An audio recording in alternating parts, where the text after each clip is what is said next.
After a bit of a slow start, EVs seem to be finally coming in thick and fast in the Indian market, and the latest manufacturer to enter the electric vehicle space is Jaguar, with this, the I-Pace.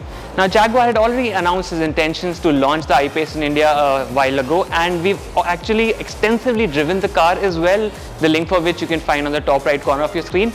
But this is the first time the I-Pace is being showcased on Indian soil, and we've got the car right next to us to talk you through every single detail.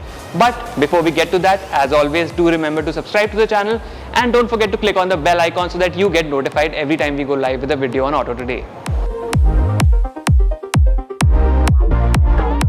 So the I-Pace, being an all-electric car built on a dedicated EV platform, does not have to conform with the traditional shapes and lines you see generally in case of SUVs.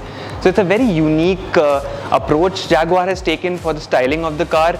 It's got a stubby short bonnet, and the car is long, and it does not look like an imposing or a very butch sort of an SUV, but the design works really well. It's very unconventional and unlike anything else you've seen on Indian roads.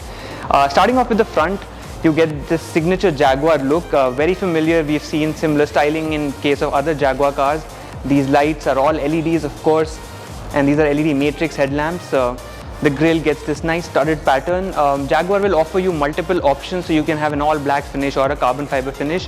And there's this very interesting thing I want to point out, is this sort of a gap over here. It redirects airflow through the front of the car and through this scoop in the hood, just for aerodynamic efficiency, which, as we all know, is very important in case of EVs. Moving on to the side, 19-inch alloy wheels standard. Even with 19-inch wheels, the rubber is still quite high profile, so you can actually upgrade to maybe a slightly more lower profile tire, but this is all Jaguar is going to offer you, 19-inch wheels. Then we come here, Jaguar lettering and some nice contrasting black elements, and of course you get these very cool flush fitting door handles which pop out, let you open the door. But we'll get to the interior in just a bit. The roofline drops ever so slightly and merges with these very prominent rear haunches, and basically ends in this very sharp, almost vertical tail which drops down. Again, LED tail lamps as expected, badging signifying the variant and the fact that it's all-wheel drive.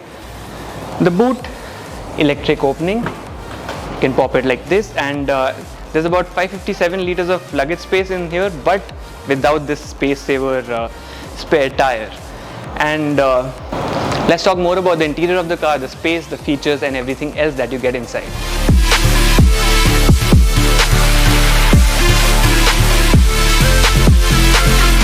Now, as you'd expect at this price point, the car has to be luxurious, has to have a long list of features, and that the Jaguar I-Pace certainly does. You get all the trappings of a luxury vehicle, starting with what the driver sees, which is a fully digital instrument panel which can be configured, customized as per your liking. There's a 10-inch, slightly bigger than 10-inch screen which has all your options to go through the settings of the car, change regenerative braking as well, and you get a 360-degree monitor and different angles to help you navigate tight spots with ease.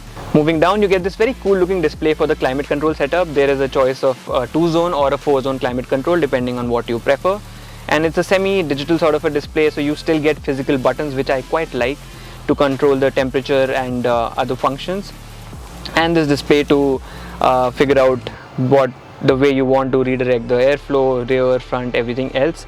And unlike conventional cars with a conventional gear selector, you get buttons for selecting drive, neutral, reverse and putting it into park. On the other side are buttons to take you through the driving modes. You get multiple driving modes.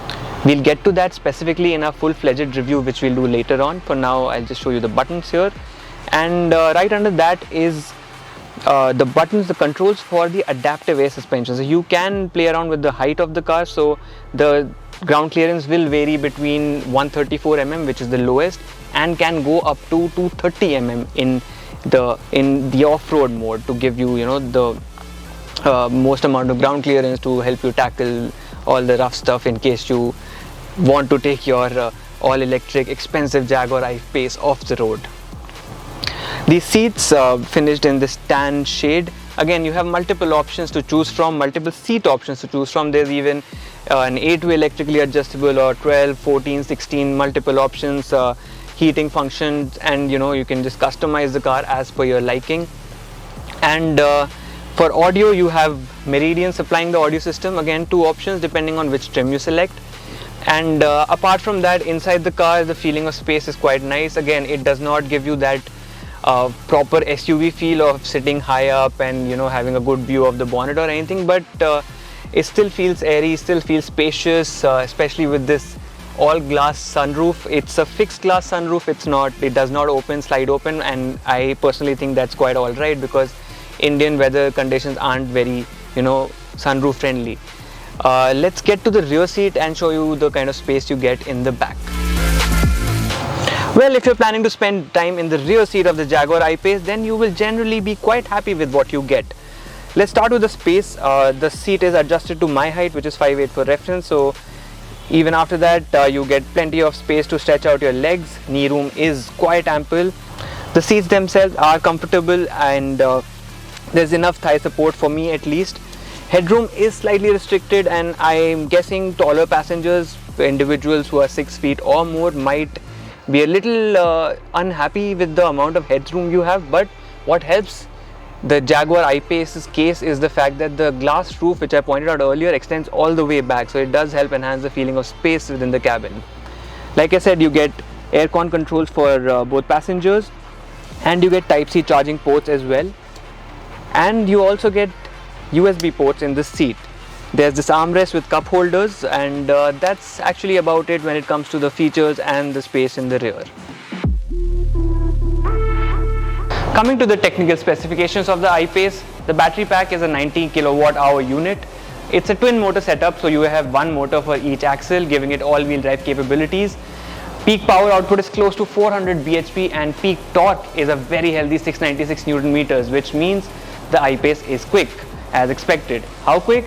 0 to 100 comes up in less than 5 seconds, so that is mighty quick, but of course you'll have to keep your right foot in check in case you don't want to dent your range too much. And the range in the I-Pace's case is 470 kilometers on a full charge by WLTP standard. So realistically, you should be able to manage 300 to 350 kilometers easily on a full charge. Charging options include a portable charger which can be plugged into a wall socket, and that will take about 27 hours to charge the car from 0 to 100% completely, but that is in case of emergency situations mostly. Buyers will get a AC wall box charger as well. Jaguar will install it for you, and that takes about 13 hours to charge the car fully. And of course, there's always the public charging network that is steadily growing in India, and with a fast charger you can get 80% charge in about an hour and full charge in under 2 hours. Jaguar will offer the I-Pace in 3 trims. There's S, which is the entry level trim, which is actually this car. There's SE and HSE. There'll be 12 exterior color options to choose from, multiple exterior customizations, 5 interior color themes, and multiple dashboard trim options as well. And currently the only rival the I-Pace has in the market is the Mercedes-Benz EQC, but soon we'll also have the Audi e-tron, so this segment is going to get a little hot in the coming months. At the time of filming this video, prices hadn't been announced, but the car is now on sale, so to check out the prices, do remember to head to the description section below. So what do you think about the Jaguar I-Pace, and do you like it, you don't? If there's something you particularly like, well, all that can be done in the comment section below. It's goodbye for now.